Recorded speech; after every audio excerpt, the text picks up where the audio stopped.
Henning strangled inside her own home. Tonight, the push for justice for Debra Johnson continues. Right now, TBI investigators need you to continue to be on guard and keep an eye out for Curtis Watson.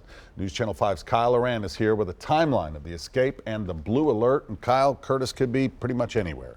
Yeah, but now we kind of know what happened that day. Today, the TBI released a timeline of events from the day Watson escaped.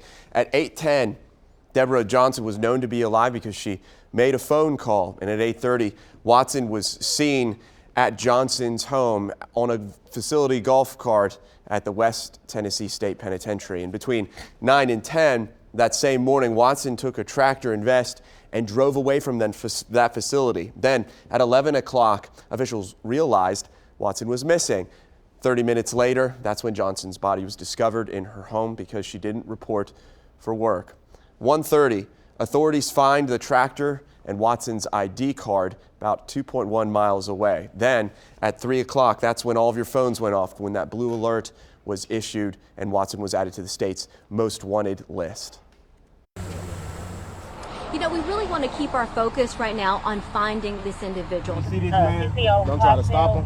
Doubt it, I'm at the bottom. The eyes of law enforcement and many across Tennessee are on the lookout for this man. Curtis Ray Watson went missing from the prison where he was incarcerated, accused of a deadly crime and sexual assault against Debra Johnson. Johnson was found in her home on prison grounds with a cord around her neck. Watson is still on the loose. We are literally working around the clock. We have folks with night vision. They have been out. We have every investigative tool that we can possibly put to use in use right now. Watson's history of convictions is hard to read. According to an arrest report on July 25, 2012, the victim in this previous case testified that she was awoken by Watson for sex and she refused. Watson then hit her on the forehead with a metal bat, grabbed her by the throat, and began to choke her. He then assaulted the victim, according to the affidavit, telling her, "You had better pray that you make it until morning." We've decided to leave out most of those details because they're just too disturbing. Eventually, the victim was taken to the hospital and Watson was taken into custody. We just want folks to stay aware. There is a very large reward being offered, $52,500. We want to give that money to somebody. We want a tip that brings this man to justice.